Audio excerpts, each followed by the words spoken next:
حسین ابن علی تیری شہادت کو سلام امام حق تیری پاکیزہ سیرت کو سلام حسین ابن علی۔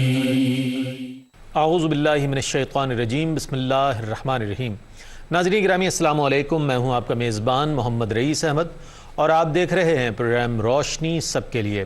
ماہ محرم الحرام میں یہ خصوصی سلسلہ آپ دیکھ رہے ہیں شہادت حق کے عنوان سے، اور آج جو پروگرام ناظرین ترتیب دیا گیا ہے اس کا عنوان ہے اسلام زندہ ہوتا ہے ہر کربلا کے بعد۔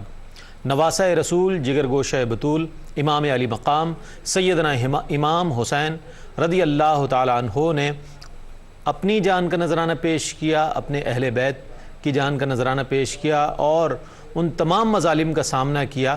کس لیے کیا؟ شاعر دین کی بقا کی خاطر، اور اس لیے کیا تاکہ امت کے آنے والے افراد جو ہیں وہ دین اسلام کا صحیح چہرہ دیکھ سکیں۔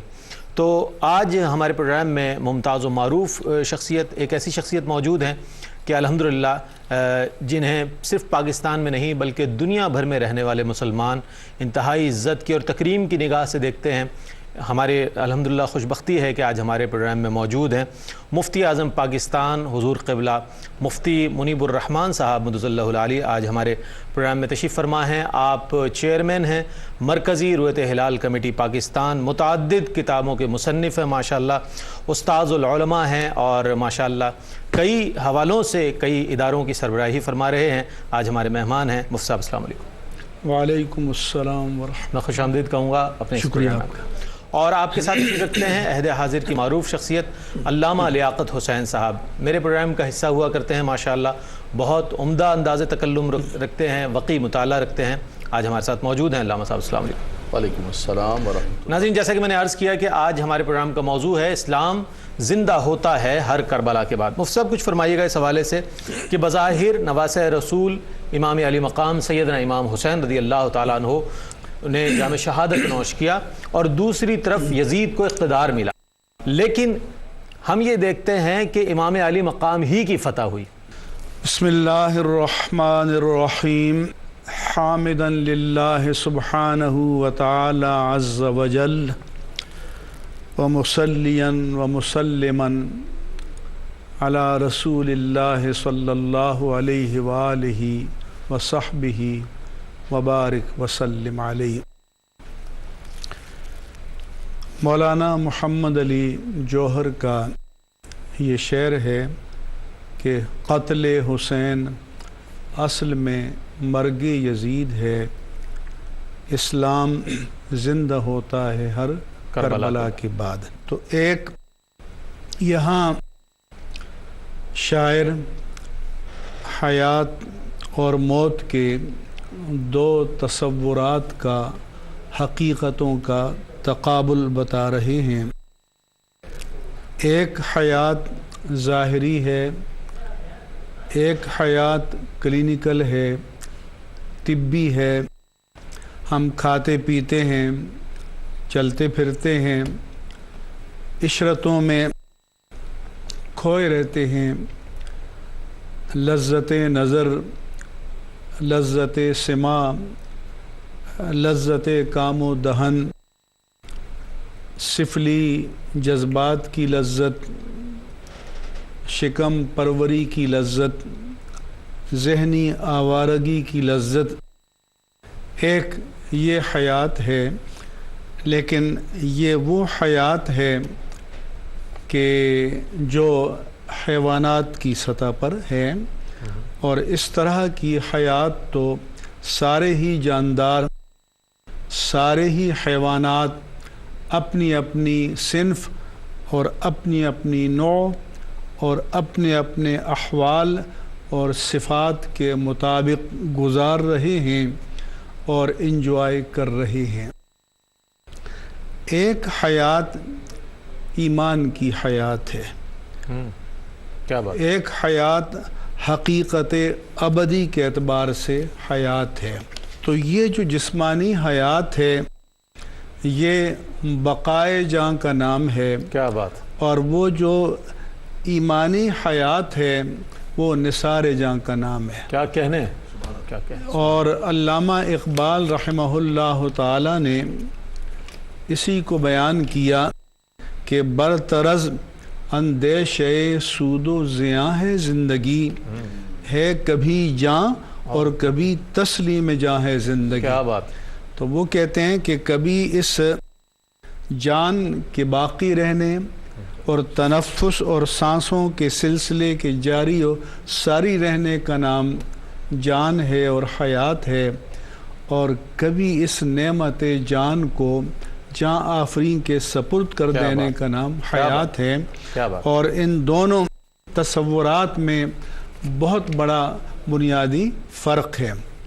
اسی لیے قرآن مجید نے شہادت کے لیے، قرآن مجید میں شہادت کی اصطلاح استعمال نہیں ہوئی شہید کے لیے، حدیث میں آئی ہے، فقہ میں آئی ہے، اور قرآن مجید میں اس کے لیے ہے قتل فی سبیل اللہ، کہ وَلَا تَقُولُوا لِمَنْ يُقْتَلُ فِي سَبِيلِ اللَّهِ أَمْوَاتٌ، کہ جو اللہ کی راہ میں قتل کر دیا گیا، تمہارے کلینکل معیار کے مطابق، تمہارے طبی معیار کے مطابق، تمہارے ظاہری معیار کے مطابق وہ قتل ہو گیا اور ظاہری اعتبار سے موت واقع ہو گئی، اور نماز جنازہ پڑھی گئی، تدفین ہو گئی، وراثت تقسیم ہو گئی، بیوہ عدت گزارے گی، یہ سارے احکام جو مرتب ہوئے یہ موت سے ریلیٹڈ ہیں،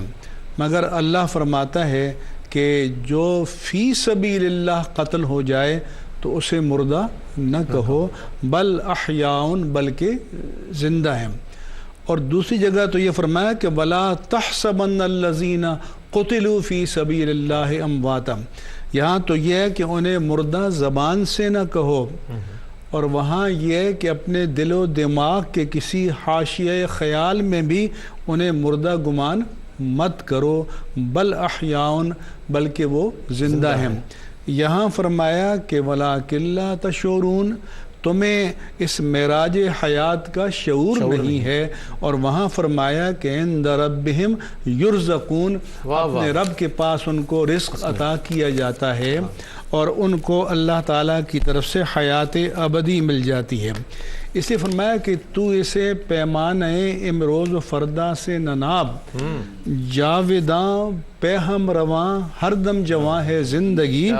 اور علامہ اقبال نے یہ کہا کہ اپنی دنیا آپ پیدا کر اگر زندوں میں ہے، سر آدم ہے ضمیر کن فکاں ہے زندگی، کہ کن فکاں تو یہ عالم امر ہے، عالم تکوین ہے، جس میں کسی چیز کا کوئی اختیار نہیں ہے، جس کو اللہ نے کہہ دیا کن تو وہ ہو گیا، بلکہ مفسرین نے فرمایا کہ کن کہنے کی ضرورت بھی نہیں ہے، جس سے اس کا ارادہ متعلق ہو گیا وہ وجود میں آ گیا۔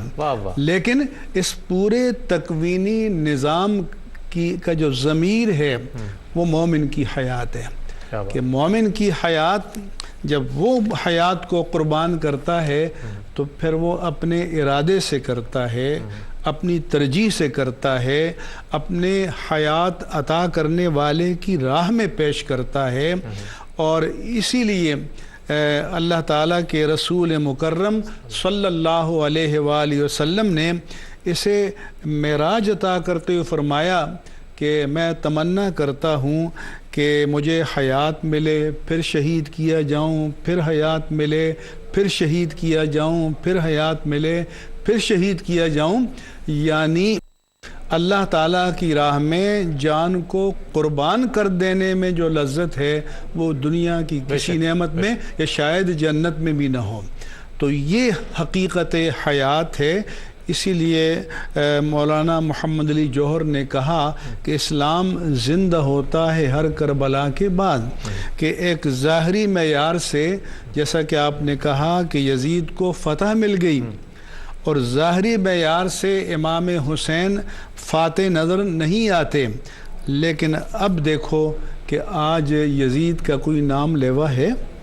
آج کوئی اپنے آپ کو یزید کی طرف منسوب کر کے مسلمانوں کے درمیان مقام عز و جاہ پر کھڑا رہ سکتا ہے؟ ہرگز نہیں۔ تو آج تو اس پر لعن ہو رہی ہے، تان ہو رہی ہے، طرح طرح کے فتوے جاری ہو رہے ہیں، اور شاید ہی کوئی کلمہ پڑھنے والا ہو جو اپنے آپ کو امام حسین رضی اللہ تعالیٰ عنہ کی ذات سے منسوب نہ کریں۔ کیا بات۔ تو اصل میں یہ ہے کہ قتل حسین اصل میں مرگ یزید ہے۔ امام حسین کا قتل ہوا، شہادت ہوئی، لیکن وہ تو حیات جاویدانی پا گئے، وہ تو افتخار جاویدانی پا گئے، وہ تو مومنوں کے دلوں میں قبولیت و محبوبیت جاویدانی پا گئے، اور جو تخت پر بیٹھے تھے وہ قیامت تک کے لیے مومنوں کی نفرتوں کا نشانہ بن رہے ہیں اور بنتے رہیں گے۔ کیا کہنا علامہ صاحب اس حوالے سے کیا فرمائیں گے کہ ایک تو یہ ہے کہ ظلم کے آگے سر جھکا دینا، اور دوسرا یہ ہے کہ ظلم سے لڑتے ہوئے عظیمت کا راستہ اختیار کرتے ہوئے سر کو کٹا دینا؟ کچھ فرمائیے۔ الحمدللہ رب العالمین والعاقبۃ للمتقین والصلاۃ والسلام علی سید الانبیاء والمرسلین، بسم اللہ الرحمن الرحیم۔ بہت شکریہ رئیس بھائی، حضور مفتی اعظم پاکستان نے بہت خوبصورت انداز کے اندر ایک فکری اور قرآن و حدیث سے مزین اور مدلل انداز میں شہید کی جو زندگی ہے وہ قوم کے لیے ایک حیات ہوتی ہے، ایک معیار ہوتی ہے، اس کے حوالے سے ذکر فرمایا۔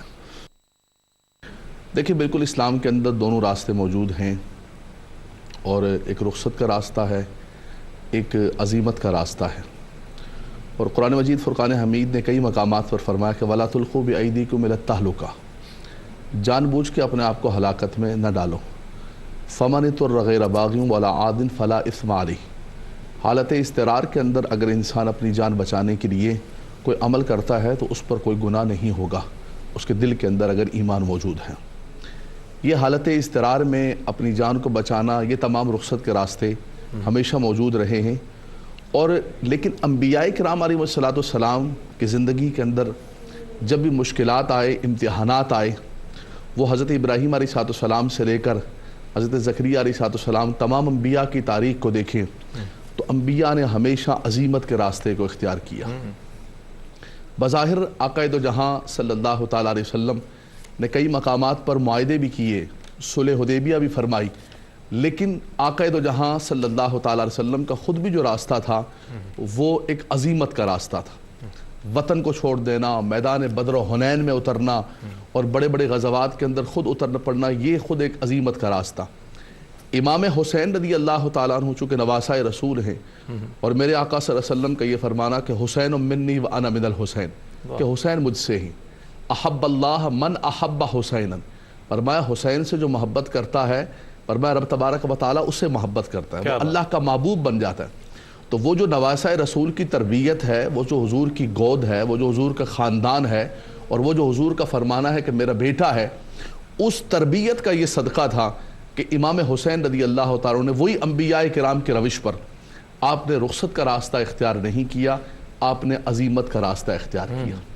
اور جیسے مفتی صاحب نے بہت خوبصورت ذکر فرمایا کہ شاید لوگ یہ سمجھتے ہوں کہ یہ اقتدار کی جنگ ہے اور یزید اس کے اندر فاتح ہو گیا، لیکن اصل کے اندر یزید کی مرگ ہو گئی، یزید کا وہ فلسفہ ختم ہو گیا۔ آج کوئی اپنے بچے کا نام یزید رکھنے کے لیے تیار نہیں، اور دنیا کے اندر ہزاروں نہیں لاکھوں بچے ہیں کہ جو مائیں اپنے بچوں کے نام حسین کے نام پر رضی اللہ تعالیٰ رکھتے ہیں۔ تو یہ زندگی ہے، یہ حقیقی زندگی ہے۔ امام حسین رضی اللہ تعالیٰ نواسہ رسول حق کے لیے نکلے تھے، اعلاء کلمت الحق کے لیے نکلے تھے، اتمام حجت کے لیے نکلے تھے، اقتدار لینے کے لیے نہیں نکلے تھے۔ اگر اقتدار لینے کے لیے نکلتے تو اس کا پھر رنگ ہی کچھ اور ہوتا۔ وہ اتمام حجت کے لیے نکلے، اور پھر اللہ تبارک و تعالیٰ نے ان کو کامیاب و کامران اور سرخرو فرمایا۔ کیا کہنا ہے آج امام حسین رضی اللہ تعالیٰ عنہ نہ صرف مسلمانوں کے بلکہ انسانیت کے امام ہیں۔ کیا بات ہے۔ اور آپ نے وہ جو آپ نے فرمایا نا کہ اسلام زندہ ہوتا ہے ہر کربلا کے بعد، کہ آپ نے اپنا سب کچھ قربان، سر داد نہ داد دست در دست یزید، حقا کے بنا حقا کے بنا لا الہ ہست حسین. آپ نے لا الہ الا اللہ محمد رسول اللہ کی نشات ثانیہ بئی معنی فرما دی کہ اپنے خون جگر سے آپ نے اسلام کے گلستان کی آبیاری فرمائی. ناظرین گرامی، اس مرحلے پر خوش آمدید ناظرین. آپ دیکھ رہے ہیں پروگرام روشنی سب کے لیے. ماہ محرم الحرام کے حوالے سے شہادت حق کے عنوان سے یہ سلسلہ آپ دیکھ رہے ہیں، اور آج جو موضوع ہے ہمارے پروگرام کا وہ ہے اسلام زندہ ہوتا ہے ہر کربلا کے بعد. حضور قبلہ مفتی اعظم پاکستان حضرت مفتی منیب الرحمان صاحب دامت برکاتہم عالیہ ہمارے آج مہمان ہیں جو ہمارے سوالات کے جوابات دے رہے ہیں. علامہ لیاقت حسین صاحب موجود ہیں.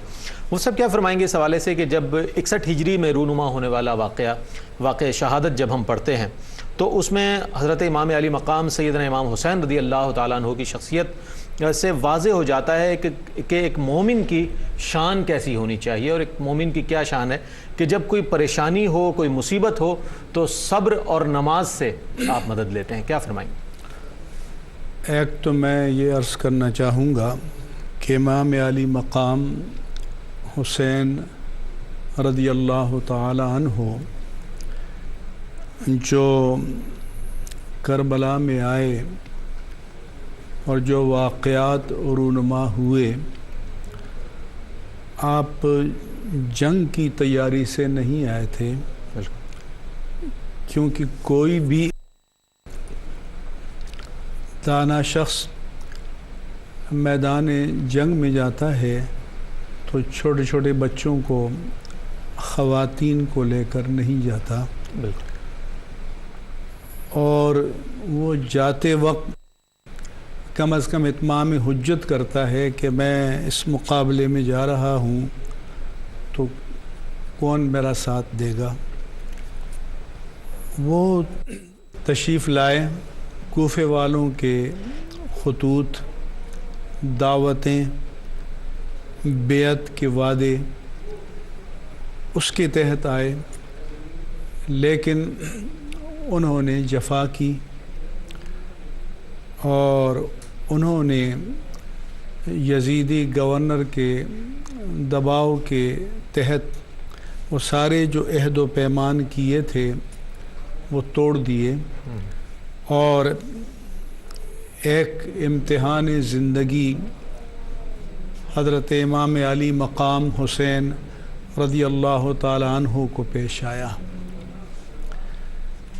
جب امتحان پیش آیا تو پھر ان کے پائے ثبات میں لغزش نہیں آئی، کمپرومائز نہیں کیا، کوئی فرار کا، گریز کا راستہ نہیں ڈھونڈا، بلکہ حالات کا پامردی کے ساتھ، جواں مردی کے ساتھ، اولو العزمی کے ساتھ اور قوت ایمانی کے ساتھ مقابلہ کیا.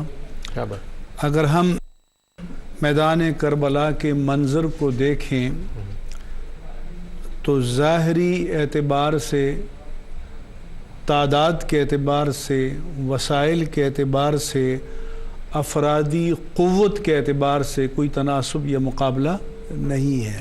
بالکل.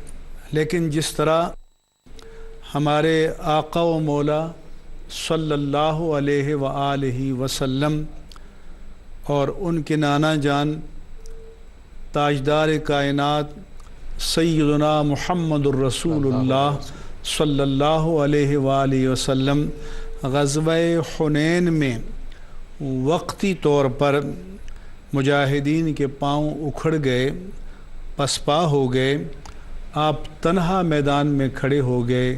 انا النبی لا کذب وانا ابن عبد المطلب، میں اللہ کا نبی ہوں، اس میں کوئی جھوٹ نہیں، اور میں عبد المطلب کا فرزند ہوں، تو میں میدان سے 1 انچ بھی پیچھے نہیں ہٹ سکتا.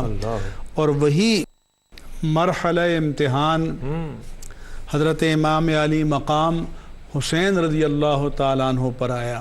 تو حضور نے بہت سے پیشن گوئیاں، حقائق پہلے بتا دیے تھے، اور حضور کے سامنے وہ خواب بھی آ گئے تھے جن میں کربلا کا منظر موجود تھا.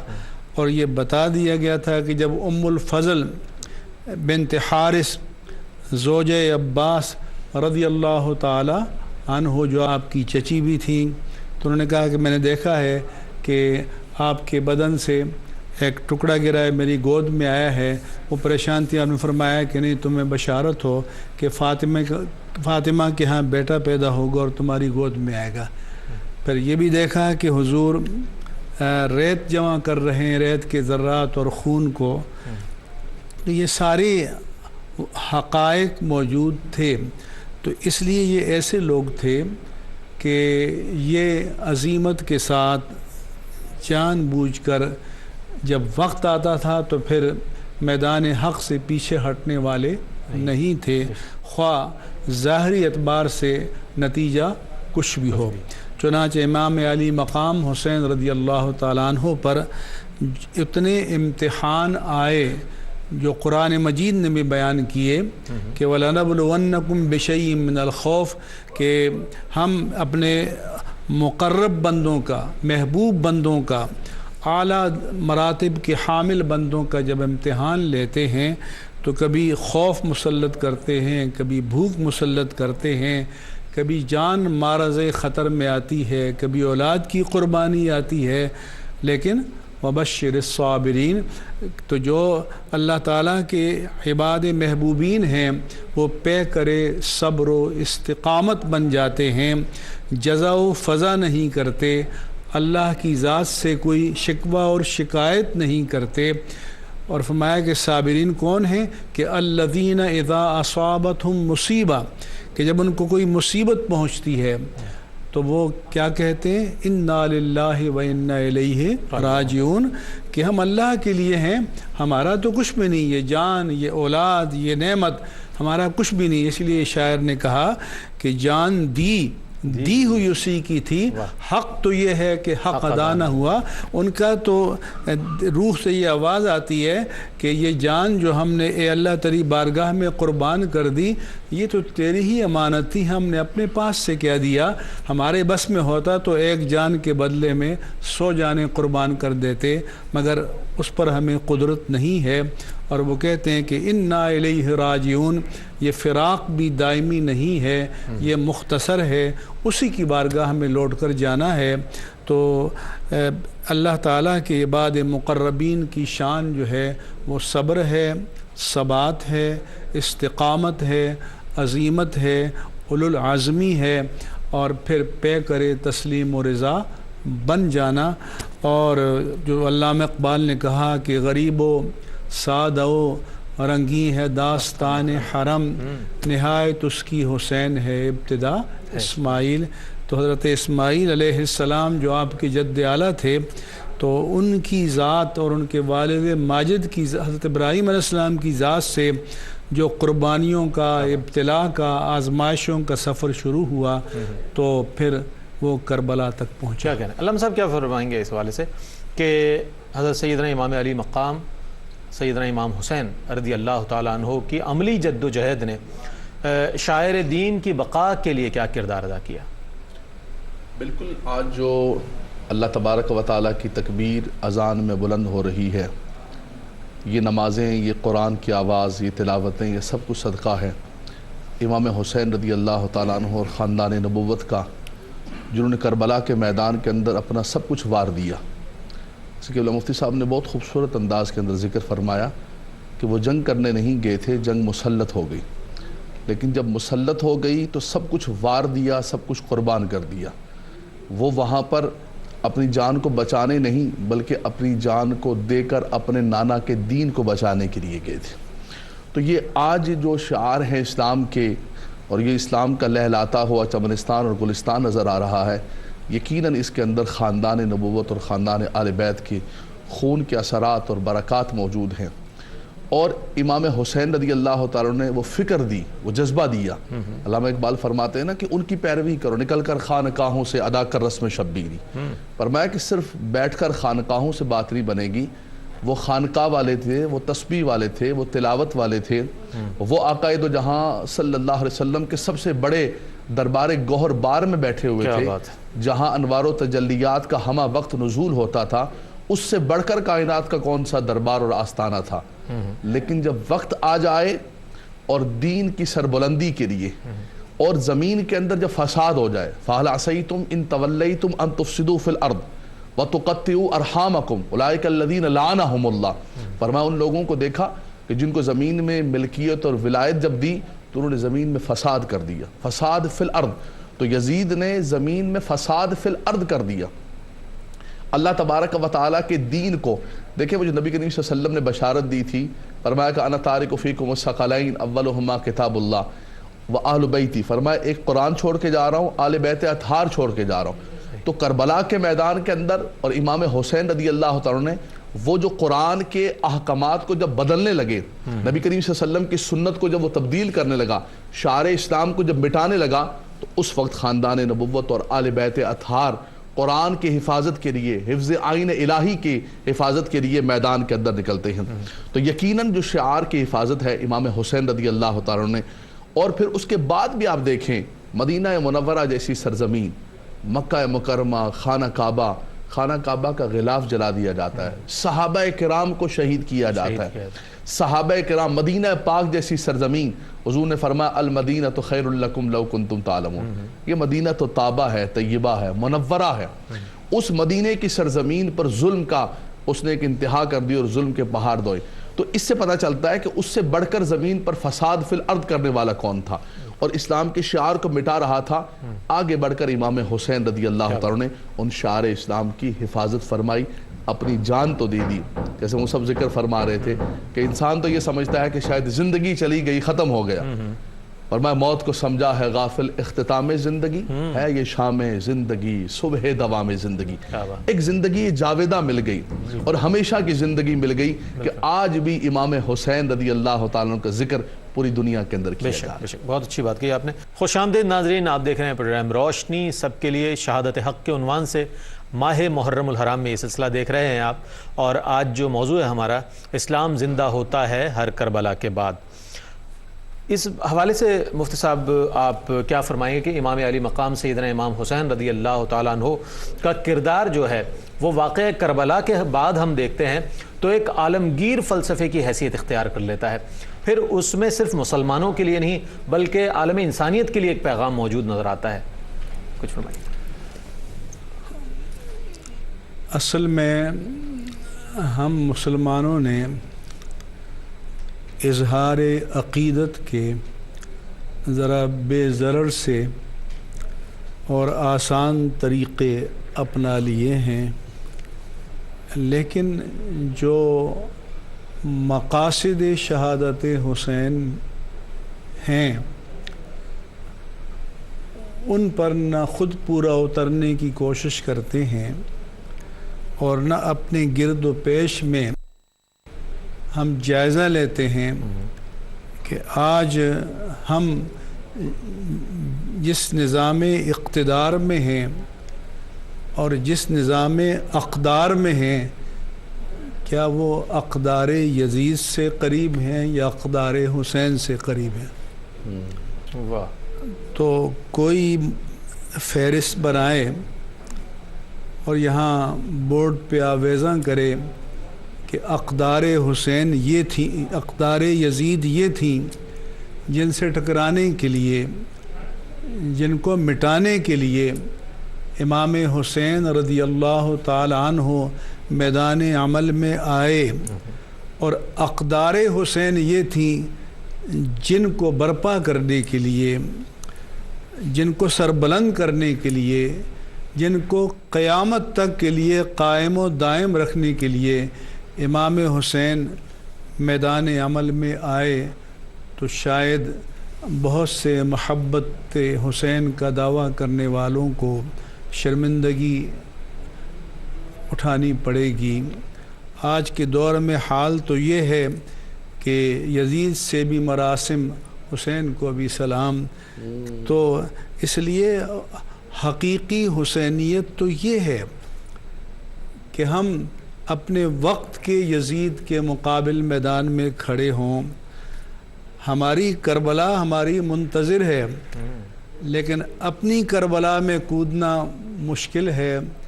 اس کربلا کی یادوں کو بیان کرنا وہ آسان ہے۔ علامہ اقبال نے یہی تو کہا تھا کہ گرچہ تابدار ہے اب بھی گیسوئے دجلہ و فرات، قافلہ حجاز میں ایک حسین بھی نہیں۔ تو قافلہ حجاز میں تو آج 1.5 ارب مسلمان ہیں، بلکہ شاید اس سے بھی زیادہ ہیں، لیکن ایک حسین بھی نہیں کہ جو آج اٹھے اور اپنے عہد کی یزیدیت کو، اپنے عہد کی یزیدی اقدار کو چیلنج کرے اور پھر ان اقدار کا احیاء کرے۔ آج ان کی احیاء کی ضرورت ہے، نشأت ثانیہ کی ضرورت ہے، نہضت کی ضرورت ہے۔ علامہ اقبال نے کہا تھا کہ معمار حرم باز بتعمیر حرم خیز، از خواب گراں خیز، از خواب گراں خیز۔ تو یہ قوم کو چاہیے کہ اب خواب گراں سے نکلے، اٹھے اور پھر اپنی کربلا خود سجائے اور پھر اس کا حق ادا کرے، کیونکہ یا تو ہم یہ کہیں کہ آج ہم حسینی اقدار میں جی رہے ہیں، یا تو ہم یہ کہیں کہ جن اقدار کے احیاء کے لیے امام عالی مقام حسین رضی اللہ تعالی عنہ اور آپ کی جمیع آوان و انصار اور اہل بیت اطہار رضوان اللہ تعالی علیہم اجمعین نے قربانیاں پیش کیں، وہ ہمارے گرد و پیش موجود ہیں۔ تو سبحان اللہ، ہم بڑے خوش نصیب ہیں۔ لیکن اگر جواب یہ ہو کہ قدریں تو یزید کے قریب ہیں، تو پھر ان قدروں کو مٹانے کے لیے کون آئے گا؟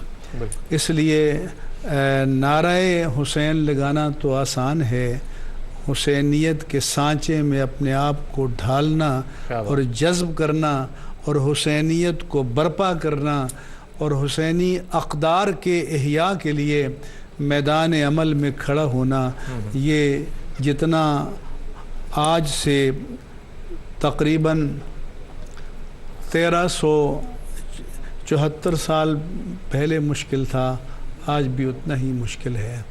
تو محرم 61 ہجری سے آج تک جو سفر ہم نے طے کیا ہے، آج امت پر کیا گزر رہی ہے؟ آج اس روئے زمین پر جہاں جہاں ہم دیکھ رہے ہیں تو امت کا خون بہہ رہا ہے، امت پر آگ برس رہی ہے، امت مظالم سہ رہی ہے۔ اگر ہم مسلمانوں کی حکومتیں ہیں تو کیا یہاں دیانت کی، امانت کی، صداقت کی، عدالت کی، شجاعت کی حکمرانی ہے؟ اگر نہیں ہے تو پھر حسین تو آج بھی پکار رہے ہیں کہ حل من ناصر ینصرنا، کیا بات ہے، سبحان کوئی ہے جو آئے میری مدد کرے اور میرے مشن کو ایک بار پھر سر بلند کرے؟ تو میرا خیال ہے کہ وہ جواب نہیں آ رہا۔ تو اس لیے ان کی تعزیت کرنا آسان ہے، بہت اچھی بات ہے، ان کے غم کو منانا یہ بھی بہت اچھی بات ہے، ان کے تذکروں کو بار بار کرنا یہ بھی بہت اچھی بات ہے، لیکن تھوڑی سی جد جہد ان کی قدروں کے احیاء کے لیے بھی تو کرنی چاہیے۔ کیا کہنا ہے علامہ صاحب، بہت خوبصورت انداز مفتی صاحب نے کلام فرمایا۔ فکر حسینی کیا ہے، پیغام کربلا کیا ہے، اور عہد حاضر سے وہ کیا تقاضے کر رہا ہے؟ جتنے سوالات مفتی صاحب نے اپنی گفتگو میں اٹھائے ہیں وہ آج اس عہد کے لیے بلکہ پوری امت مسلمہ کے لیے ہے۔ آج ہر حکمران کو یہ بات سوچنے کی ضرورت ہے اور امت مسلمہ کے ہر فرد کو یہ سوال اپنے آپ سے بھی کرنا چاہیے اور اپنے معاشرے سے بھی کرنا چاہیے۔ تو پیغام کربلا کیا ہے، فکر حسینی ہم سے کیا تقاضا کر رہی ہے؟ دیکھیے جی، اس کی مضبوط اور مبسوط ماشاءاللہ مفتی صاحب نے اصل فکر حسینی یہی ہے کہ امام حسین رضی اللہ تعالیٰ نے جس مشن کے لیے اور جو دین کی سربلندی کے لیے قربانی دی ہے، آج اس کے لیے کھڑا ہو جائے۔ اور اس کے حوالے سے میں سمجھتا ہوں کہ ایک مکمل و کامل مفتی صاحب نے ایک فکر حسینی بتائی ہے۔ ایک الگ زاویے سے میں عملی اعتبار سے مسلمانوں کے لیے، نوجوانوں کے لیے مختصر سی گفتگو کروں گا۔ جیسے کہ پہلے بھی آپ نے ذکر کیا کہ قرآن نے بھی کہا کہ وَاسْتَعِينُوا بِالصَّبْرِ وَالصَّلَاةِ، کربلا کے اندر صبر بھی نظر آتا ہے، بالکل، لیکن اس کے ساتھ ساتھ امام علی مقام امام حسین رضی اللہ تعالیٰ عنہ اور ان کے رفقا کی نماز سے بھی محبت نظر آتی ہے یعنی ہمارے ہاں تو یہ ہوتا ہے کہ کوئی مشکل گھڑی آئی تو اس وقت بھی آپ نے کہا کہ اس وقت ہم اس پریشانی میں شاید ہم بعد میں پڑھ لیں گے نماز، کہیں سفر میں ہے، جنگ مسلط ہے، ہماری جان پر ہے۔ امام حسین رضی اللہ تعالیٰ عنہ کو رفقا نے سب سے پہلے یہی سبق دیا کہ نماز کو کسی مقام پر نہیں چھوڑنا ہے، بلکہ یہ سلسلہ شہادتوں کا دیکھیں، سیدنا عمر فاروق رضی اللہ تعالیٰ کی شہادت نماز کی حالت میں ہوئی، مولا کائنات علی المرتضیٰ رضی اللہ تعالیٰ الصلاۃ الصلاۃ کہتے ہوئے مسجد کی طرف رواں دوا ہیں، سیدنا عثمان غنی رضی اللہ تعالیٰ تلاوت قرآن کرتے ہوئے فَسَيَكْفِيكَهُمُ اللَّهُ وَهُوَ السَّمِيعُ الْعَلِيمُ، اس پر ان کی شہادت ہوتی ہے۔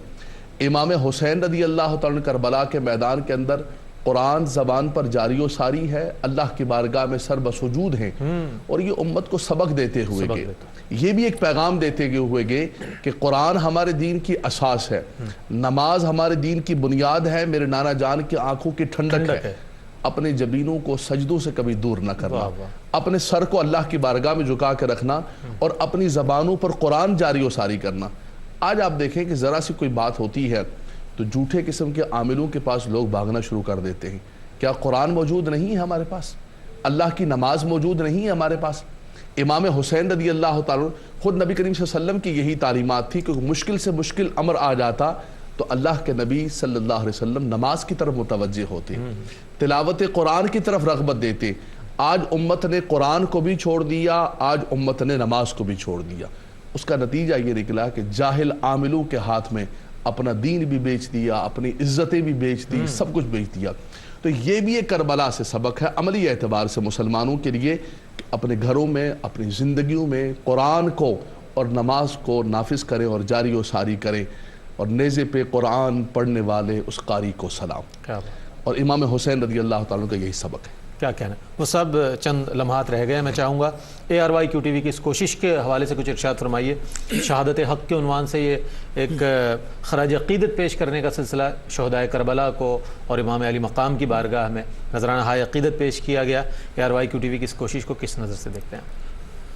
جی ہاں، ایسے وقت میں کہ ہمارے ٹیلی ویژن چینلز مغنیات اور رقاصاؤں کی یادیں منا رہے ہوں تو میں سمجھتا ہوں کہ اخلاقی اعتبار سے، اقدار کے اعتبار سے کہ یہ جو ایک تپتا ہوا صحرا ہے تو اس میں اس طرح کا ادارہ یا پروگرام یہ ٹھنڈی چھاؤں ہے کہ اگر کوئی اس تپتی ہوئی نارے سموم سے بچنا چاہے اور نبی رحمت صلی اللہ علیہ وآلہ وسلم کی تعلیمات کی ٹھنڈی چھاؤں میں آنا چاہے تو کوئی ایک تو جائے امان ان کے پاس ہے، اور کوئی یہ نہیں کہہ سکے گا کہ میں وہاں سے بچ کر جانا چاہتا تھا تو کہاں جاؤں۔ کیا کہنا، میں بہت شکریہ ادا کروں گا شکریہ حضور قبلہ مفتی اعظم پاکستان مفتی منیب الرحمن صاحب دامظلہ، آپ تشریف لائے اور آپ نے بہت خوبصورت کلمات ارشاد فرمائے، بہت خوبصورت جوابات عنایت فرمائے۔ یقیناً آپ کے جوابات میں اصلاح امت کے لیے بہت سے کلمات تھے، کاش کہ ان میں سے کچھ باتوں کا ہم پر اثر ہو اور ہم اپنی زندگیاں بدل سکیں اور فکر حسینی کو سمجھ سکیں اور پیغام کربلا کو سمجھ سکیں۔ علامہ صاحب کی تشریف آوری کا بھی بہت شکریہ، بہت خوبصورت کلمات سے آپ نے بھی نوازا۔ ناظرین گرامی، میں حضرت علامہ محمد اقبال رحمۃ اللہ تعالی علیہ کہ وہ اشعار پیش کیا کرتا ہوں اور پسند کیے جاتے ہیں، انہی کو میں آج ایک بار پھر آپ کی خدمت میں پیش کر رہا ہوں، جس میں علامہ اقبال رحمۃ اللہ تعالی علیہ نے امام علی مقام کو خراج عقیدت پیش کیا ہے۔ اس کے بعد ہم آپ سے اجازت چاہیں گے۔ امام عاشقاں پورے بطول، امام عاشقاں پورے بطول، سروے آزاد زبستان رسول، سروے آزاد زبستان رسول، زندہ حق از قوت شبیری است، زندہ حق از قوت شبیری است، باطل آخر داغ حسرت میری است، باطل آخر داغ حسرت میری است، بر زمین کربلا بارید و رفت، بر زمین کربلا بارید و رفت، لالہ در ویرانہا کارید و رفت، لالہ در ویرانہا کارید و رفت، دشمنا چون ریگ صحرا لا تعد، ریگ دشمنا چوں ریگے صحرا لا تعد، دوست ذبح یزداں ہم عدد، دوستان یزداں ہم عدد۔ اور بہت ہی خوبصورت شعر جو علامہ نے آخر میں اس میں کہا نظم میں کہ اے صبا اے پے کے دور افتادگاں، اے صبا اے صبا اے پے کے دور افتادگاں، اشک ماں بر خاک پاک او رساں، اشک ماں بر خاک پاک او رساں، آں امام عاشقاں پورے بطول، سروے آزاد زبستان رسول۔ ناظرین گرامی، شاعر مشرق حضرت علامہ محمد اقبال کے ان اشعار کے ساتھ ہم آپ سے اجازت چاہیں گے۔ مہمانان گرامی کا ایک بار پھر شکریہ کروں گا تشریف آوری کا۔ اس کے ساتھ ہی اپنے میزبان محمد رئیس احمد کو اجازت دیجیے۔ اللہ حافظ۔ اپنا گھر کا گھر ٹوٹا ڈالا خدا کی راہ میں، اقربا قربان کر ڈالے اسی کی چاہ میں، ہر گھڑی تیرے اس انداز سخاوت کو سلام، اے حسین ابن علی تیری شہادت کو سلام۔